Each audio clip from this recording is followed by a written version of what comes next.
Yay, I got a new phone, so my phone can help me operate my GoPro. Okay, so here it is. Kawasaki Ninja 1000 2011. Just washed it, put some polish on it.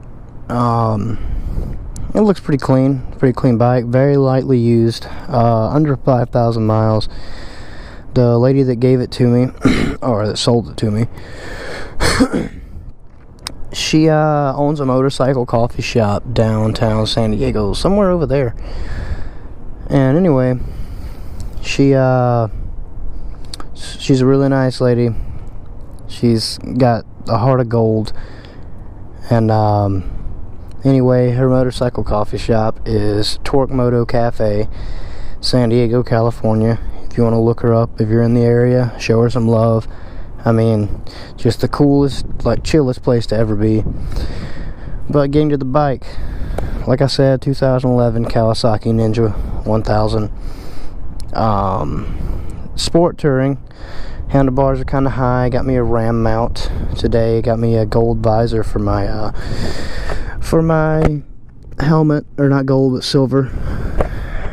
And you know, out just having some fun. Washed the bike, lubed and cleaned the chain. What else is there? Oh yeah, sport touring. So it sits up pretty comfortable. Like, you're sitting straight up and down, mid sets instead of rear sets. My feet aren't behind my ears anymore, and it just rides really comfortable. But it looks so damn sporty. To be honest with you, when you're on it, you don't feel like you're actually riding the bike that you got on. You feel like you're riding, like, I don't know, like a CB 500 or like an SV 650. Well, like riding style, not power wise. Let's see, there's exhaust on the way.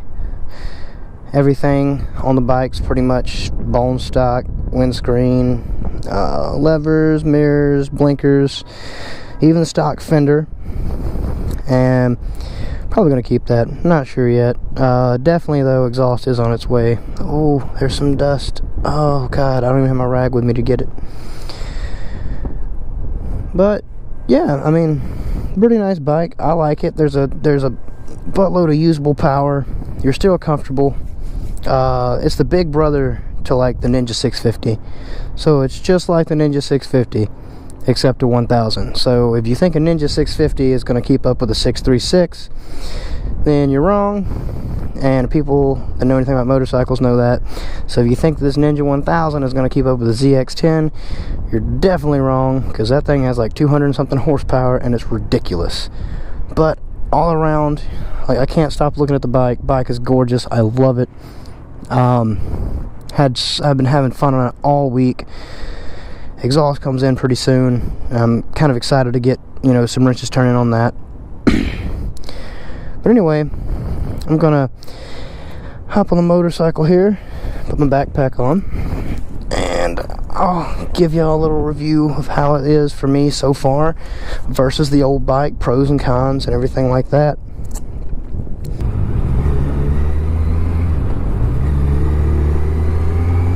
I turned really wide on that for no reason. Okay, so, a lot of my videos start in turns. That is because I start recording after I cross the blue line leaving base, because I'm not allowed to record on base. That is punishable by law, I believe, or it's like a federal offense or something. God, this thing looks clean after you wax it. Jesus.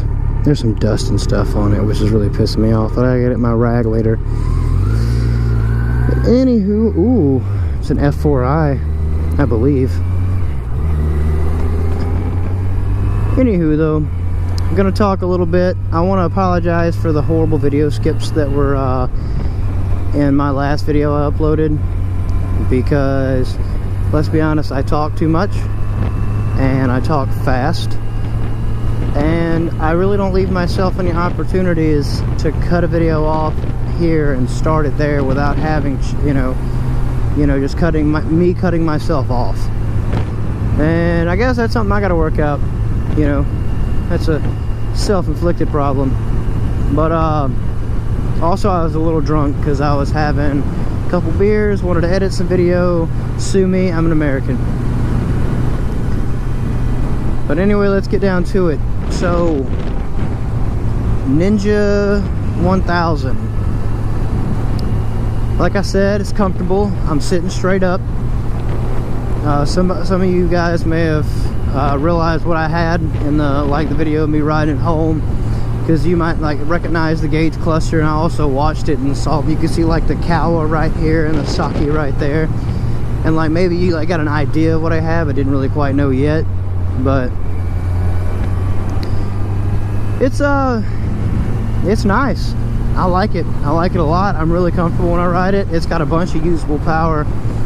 The red line is actually only 500 above where the 1125 was. Pros to this bike versus the 1125. It's a lot smoother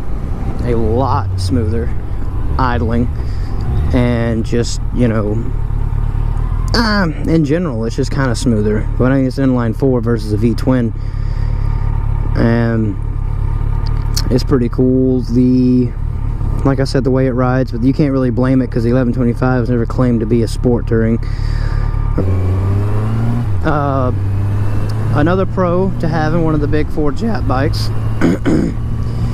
is I can order so many aftermarket accessories if I wish to, and it's not a big deal because the market's so big, and to get it worked on, it's pretty cheap. My fucking helmet's not fitting right now. To get it worked on, it's pretty cheap. I think it's pretty cheap anyway. The parts are cheap, and the labor's cheap. If you pay somebody to do labor, or if you do the labor yourself, the parts are cheap. Parts are everywhere, easily found.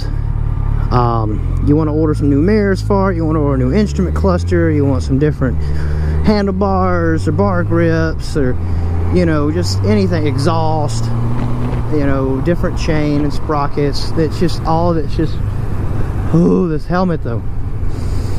So it's all just super easily found, and I really like that, just having a huge market for what you're looking for.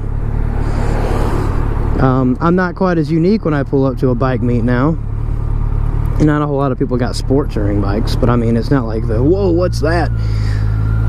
So that is a con.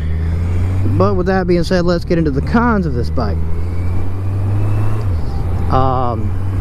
Like I said, not unique.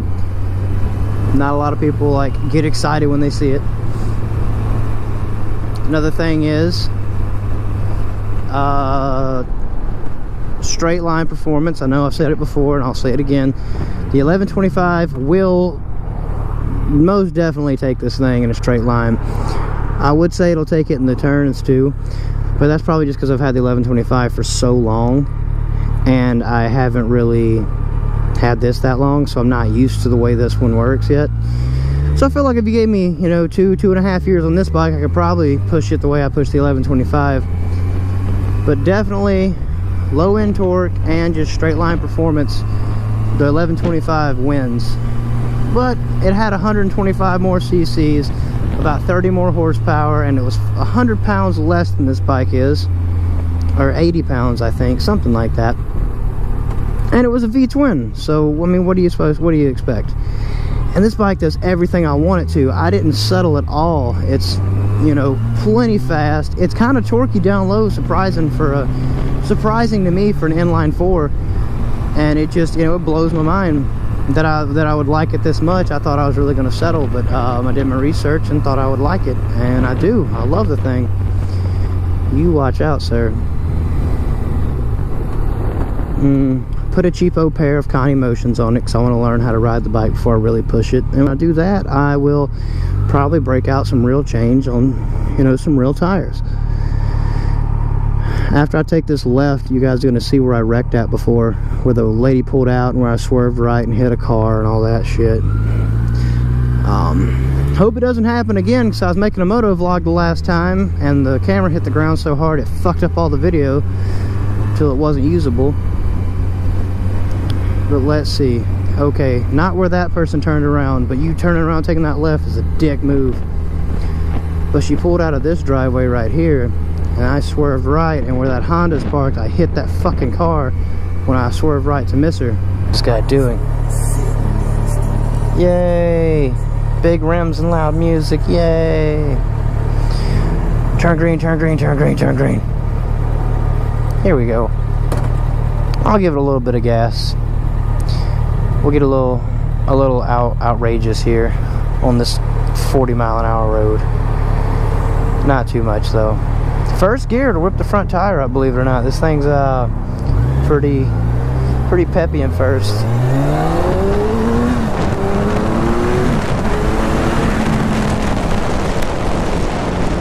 Woo! Jesus. I'm not really smooth with the gear shifts yet. I'm not really smooth with the gear shifts yet on this bike. Just it feels like there's a shitload of engine braking, and I think it's just because it has 2 more cylinders than every other bike I've ever owned. So every time I let off the gas, it's just a big like sling forward, especially when you're at 6,000 or 7,000 RPMs. But anyway, guys, that's, if I missed anything, ask questions. Comment on my shit. I don't know. This is mostly going on Facebook, so I'm not gonna like try to be some wicked ass YouTuber. If I get some followers, cool, that's dope, you know. But if I don't, then I don't. This is mostly just for the people back home. They want to know what California's like. That's why I do it, and I get bored. And I like messing with my videos a little bit. But anyway, yeah, just shoot me a message or something. If I missed anything, you got any questions about anything, I'm about to go to the house. It is Saturday night, so it is Halloween weekend for us, so we're probably going to dress up like a bunch of white trash and get hammered like a bunch of white trash. So y'all have a good weekend, and I don't know when I'm going to post this video, but if it's not the weekend, you have a good rest of your day, and remember to keep working for the weekend. See you later.